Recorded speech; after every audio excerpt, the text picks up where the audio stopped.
Now, Jinny Uppal is no stranger to driving contrary and innovative thinking. Her 20 plus years of experience driving transformational growth by challenging existing norms in business is key to her success, working with Fortune 500 telecom, e-commerce, and retail companies.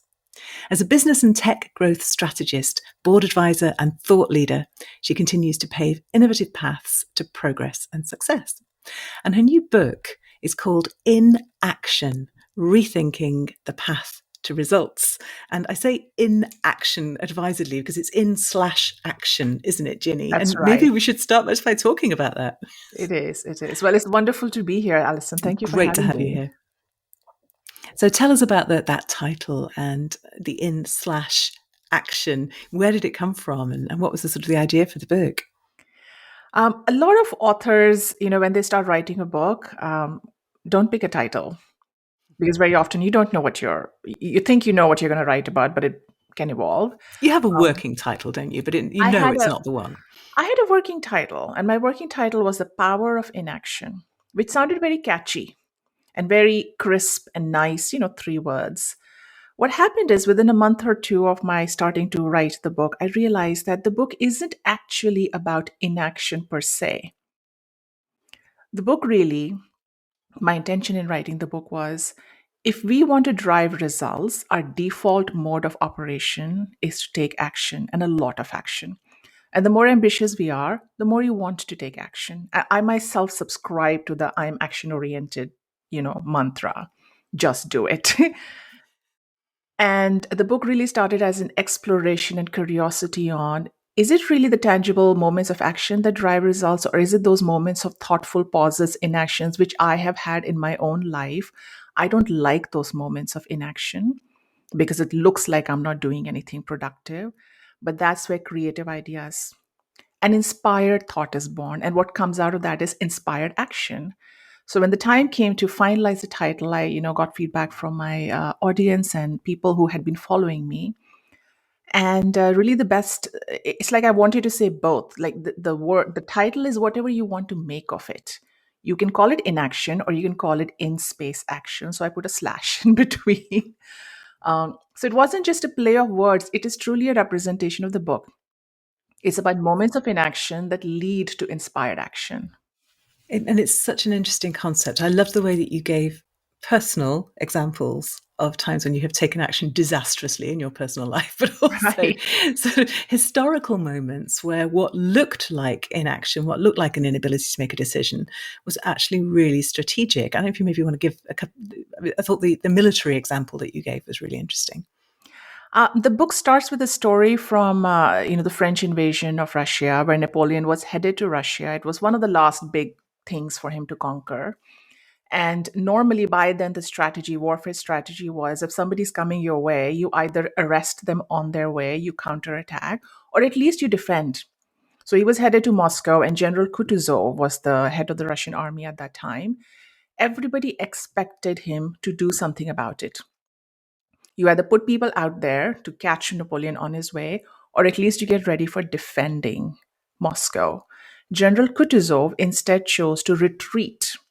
He left Moscow. He asked for the city to be evacuated. He asked actually for the city to be burned. And Moscow shows up, Napoleon shows up in Moscow to a burned city in October of that year.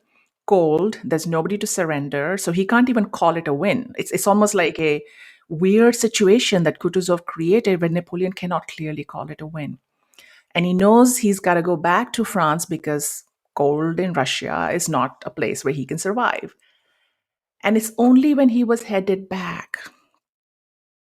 That's when Kutuzov attacked. Kutuzov took action. In the beginning, he was criticized because he was not taking action. He seemed to be literally sitting on his bum doing nothing. So the retreat helped him preserve the lives of his soldiers. Napoleon kept marching. He kept getting weaker. The weather did its job, and hypothermia set in. He lost a lot of lives. So that story I thought was fascinating. It's particularly fascinating the way you tell it again. I pick up what I didn't pick up the first time, which is the opinion piece. People criticized him. People thought he was failing somehow. And I think that drives action for so many of us so much of the time. We want to be seen to be doing as much as anything, don't we? The more you are in a leadership role or in a role of responsibility, you could even be a parent. Being a parent is a leadership role, being a manager is a leadership role. The expectation of action very often comes from around us, the norm. This is how it's done. And very often we drink the Kool Aid. Like, if I don't take action, I might fail. So it comes from outside, but then we integrate into our psyche. It takes something for a person to, in spite of everybody else expecting you to do something, to say with confidence, no, I'm not. This is not the right time, or this is not the right action. And that word is key, isn't it? Confidence. It takes enormous confidence not to act. And I really was struck by the paradox of that, because it's not what we think. We think about being frozen in inaction, but to, as you say, strategically take that decision was really Exactly. interesting. I think you picked up on that well. I use the phrase strategic inaction to differentiate from the inaction that comes from fear. And being strategic means it's a choice, Mm. not that you are helpless. Well, you say that, but a lot of us have had enforced inaction, haven't we, over the last couple of years? How has the pandemic played into your thinking here? The interesting observation as I look back is when the pandemic first started, I found myself without a conventional job and a conventional work life and structure, which made me very uncomfortable because I didn't have enough to do. My default was, of course, find something to do. And I did to some extent, like, do something. Because if thoughts like I will become stagnant in my career, or I will be out of it, like all those thoughts came, and I did a few things. I started working with startups, but I also could not jump into the job market because I'm in retail, and I didn't think that was the right time. So it was this conflict between do something, anything, to hang in there, be more clear, be more thoughtful. The biggest irony of the situation, Allison, is I never meant to write a book. It was never on my list of things to do ever before I die. Look what came out of this period of downtime, which I hesitatingly embraced. Mm. It was like a fight, but I embraced the downtime. And look what I did. I wrote a book, like something I never meant to do. So the COVID has imposed a downtime, which I think in some cases people have embraced, in some cases they have struggled. Some people just want to rush back out. Even when the lockdowns ended, people just rushed back out, started socializing and exhausting themselves. So these are interesting things to observe in ourselves. How okay are we in a downtime? It's interesting. I don't think I know what you mean, and I have seen that. I've seen lots of people just going, thank goodness we can go on holiday, we can go back to normal. I've also seen a lot of people, and I felt it in myself, reconsider what we want to pick up again. Mm-hmm. And having discovered the space, perhaps being more reluctant to surrender it. You use the phrase about action bias as well, that we Mm-hmm. naturally have an action bias. And I'm really interested as to how, in a sense, what's a healthy way to manage that as a human? So knowing that you have it is one thing. It's useful, but it can Right. be dangerous. So, when you have a psychological bias and you cognitive bias and you realize you see it, what do you do with that now that people understand they have an action bias and that's not Right. always the best thing? Are there any kind of mental tricks that you can use to test whether it's right to act or not? Right. That's a great question. I want to just clarify action bias is a fairly well defined bias, and it means the tendency to take action when it is unnecessary or counterproductive. Some researchers have used the term irrational action, but irrational sounds pretty dramatic. So in my book, I say it's action that is not needed or it's counterproductive. It's a behavioral tendency. It is not a mental illness. It is not a disorder. The first thing I would say is don't underestimate the power of awareness. When you're aware, when you know this tendency in yourself, trust that you will autocorrect. First step, trust that. Second, in terms of tricks, Here's what happens when I find myself in this moment of like edgy, being worked up, I gotta take action. I have found I cannot rationally talk myself out of it.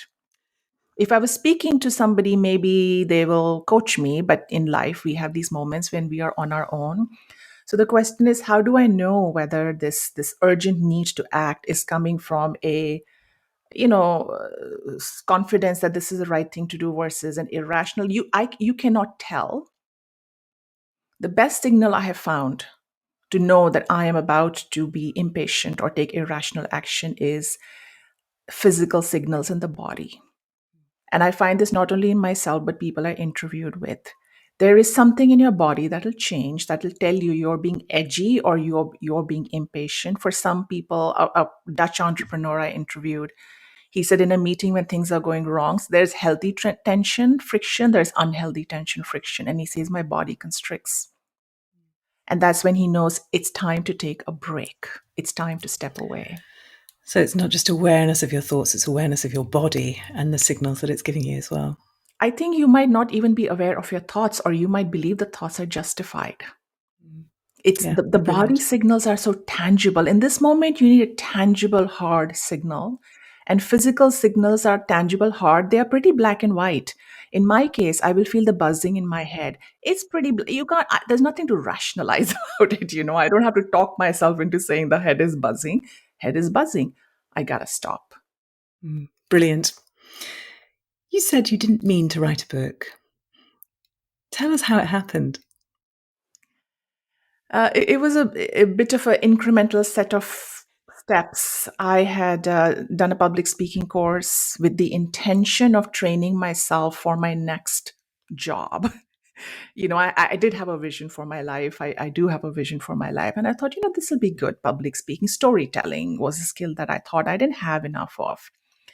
I wrote a speech as an academic exercise because of the training, and I sent it to a friend of mine. And this friend of mine, he's in the performing arts world. And I said, give me feedback. It'll be interesting to get your perspective. And he calls me and says, Jinny, why isn't this a book? My first reaction, Alison, in that state of mind is, where did this come from? Like, what is wrong with you? Like, you're completely off track. Let me bring you back on track, because of course I'm not going to write a book. I am not a storyteller. I'm not a writer. Book is a distraction. I have things to do. It was interesting for me to reflect afterwards, Alison, on why did I react so passionately against an idea. If it had been a simple, straightforward suggestion I didn't want to do, for example, you asked me for a third helping of dessert, and I'll say, I'm full, I don't want it. But it was a moment, again, it was a moment of strategic inaction where I stopped and asked myself, why am I so passionately against writing a book? As if something in me got scared. I decided to do diligence, research into what does it take to write a book, because I didn't know any authors at that time.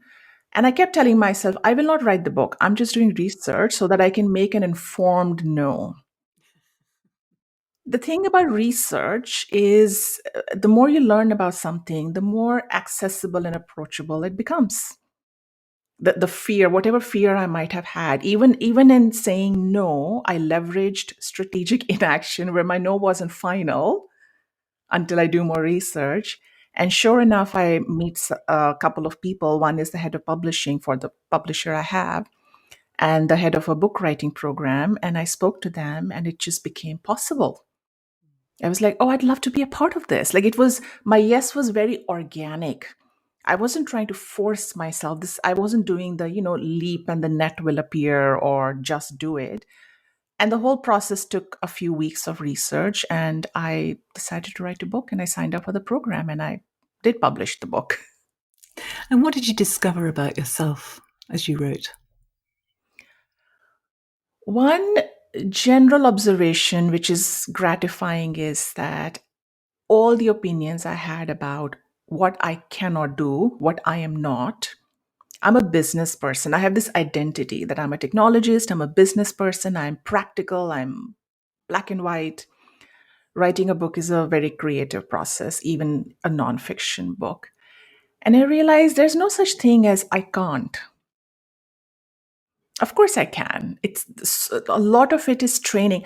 I used to have this notion that books are like this creative, divine intervention happens to the author, or, they were like a very alien group of people who are somehow very cool, and I'm not. I'm just down to earth practical. It was very good to break up all those stories and images that I create about myself. It makes me laugh now. Like all the things I've told myself I can't do. Of course you can. And you That's can do anything. hilarious. I can do anything. You can do anything. And I love that the thing of the research, just making it appear possible and then finding the right people. And then, as you say, taking it step by step. One thing that really fascinated me as well was that you crowdfunded the book, which a couple of our authors have done as well. And I think it's not an easy route to publication, but just tell us, why did you choose that? And also, how was it? What did you discover about that? Yeah, that was a fascinating journey. Um, the book writing program that I was a part of, the founder, his name is Eric Custer. He's actually a professor at Georgetown University. They have a certain mindset. Their mindset is the creator as the owner mindset. So the author is, you're not just writing a book, you are launching a business, you're launching a product. You're the owner of a business. So entrepreneur is a thing now, right? It's a word that is used. So you have to think about your book as a business. So there are a couple of ideas that Eric and his team recommended. One was start building your audience while you're writing the book, which was completely counterintuitive, right? I come from a business world where you don't start talking about things unless you have a pretty reasonable product to talk about. At least you have a beta version. And to talk about a book the moment I start writing, it's so bizarre. It made me very uncomfortable. So it required me stepping out of my comfort zone where I might look stupid talking about a book that is, I don't know where this is going. The benefit of building your audience, starting to build your audience early on, is that they are with you in the journey. Crowdfunding was a step in that strategy of building your audience early on. My publisher has a particular model of pre orders, which is actually a crowdfunding campaign. Once again, I felt very awkward because I felt it is not appropriate for me to ask people to give me money to write a book. It felt all wrong. One is I can afford to pay for the book. I should be able to, I should pull my weight. And the other is I've really got to be sure it's a good book, right? It's got to be worthy of them putting their money down. What converted me into signing up for this crowdfunding model, this way of doing things, is that when people put money into something, they have skin in the game. I wanted a community. I actually wanted this to be as much of a crowdsourcing project as possible, not just crowdfunding. I'm not writing the book. I don't want to write a book in isolation because I'm writing the book about behaviors, and behaviors are a human tendency.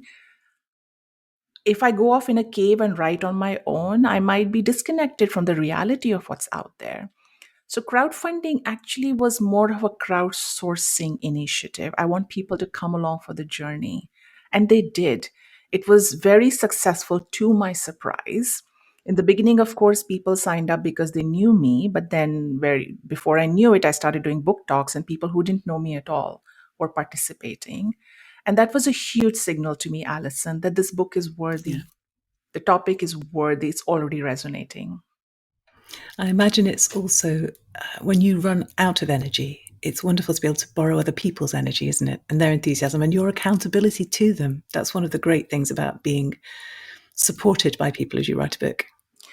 Writing a book can feel like a very thankless process. And emotionally, it can be exhausting. It can be abstract. You don't know what's coming out of it. The support you get from people can become almost like I'm hanging in there because there are people out there who are in some ways validating the work I'm doing. It actually made me so much more committed to not just writing a book, but writing a good book, a Yeah. good quality book. So it was both ways. We were feeding off of each other's energies, and then people started thanking me for making them part of my journey. And I was like, really? Like, you're thanking me? I'm thanking you. It's funny, isn't it, that there's something about a book still that gets people excited and engaged and enthusiastic. I don't know any other form that just gives it quite that sense of significance. And Isn't that and you're right. interesting? Yeah. It is interesting. And I think often, authors will be reluctant to reach out to people to ask them for advice or get them involved or ask them for support. And in almost every case, people are just delighted to be asked and really keen to be part of the journey. You couldn't be more right. And I will tell you, Alison, I didn't know this before I went through the journey. I was exactly that person who would be awkward, just not comfortable with sharing something that is so incomplete. Part of it is you don't want to look stupid. Yeah. And I realized, but I won't. I won't be stupid because other people will make sure I'm not being stupid. And that's when having the right support around you really comes in as well, doesn't it? Because you're not doing it in a vacuum. You're getting feedback and you're getting advice and so on. Yeah, brilliant. Yeah, yeah. I always ask people for their best piece of advice for somebody who's just starting out on this journey. So, Jinny, if somebody's just starting out, they're listening to you now and they've been taking notes frantically, what is the one thing that you'd want to tell them? I will give the advice I was given. Pick a topic you deeply, deeply care about. You may call it passion, you may call it love. You've got to really dig the topic. And I say that because in the book journey, there will be many reasons to give up. Unless you have a real drive or curiosity or love, you'll have reason to give up and walk away from it. So it is a drive, the curiosity, the passion, whatever you want to call it, that will keep you going. So make sure you have that for that topic. And it's interesting that you say curiosity, which is one of my core values. And I think it's such an important mindset when you start off on a book writing journey, because I think often people assume you write what you know and you write about your expertise, but actually going into it wanting to uncover more, having an idea about the topic, but wanting to discover more, wanting to discover what the people think about it, how it played out over here, what it looks like over in that culture. That's the thing that really keeps you going, isn't it? And actually makes for a much richer book rather than just tipping out on paper everything you know that's in your head. That is another myth that got busted. I believe the same, that authors are like these gods of that subject and, their word is the ultimate. During my book writing journey, I happened to attend several private talks with, the more famous authors like Simon Sinek and Dan Pink. And directly or indirectly, they all said the same thing. The book started with a question or a curiosity. Yeah. They became experts by the end of it. And book writing journey is very long. So you're going to research the heck out of it. So you may become an expert, but even then, even at the end, now that I've finished writing this book, it is still an intrigue for me. It's an intriguing subject. It's like an ongoing topic for me. It's build this awareness that is now feeding on itself. You're right. You don't have to be an expert. In fact, it's better if you're not, because you might think you know too much. You'll not be Yeah. humble enough to ask. So let it be a curiosity, a drive, and it'll serve you very well in the journey. That's a fantastic tip. Thank you. And I also always ask someone to recommend a business book. Now, clearly, you can't recommend inaction, that's not allowed. But what other book would you recommend that people pick up and read? What's impacted you? Right. I'm starting to, I feel like the lines between business and even social psychology, like they're all starting to blur.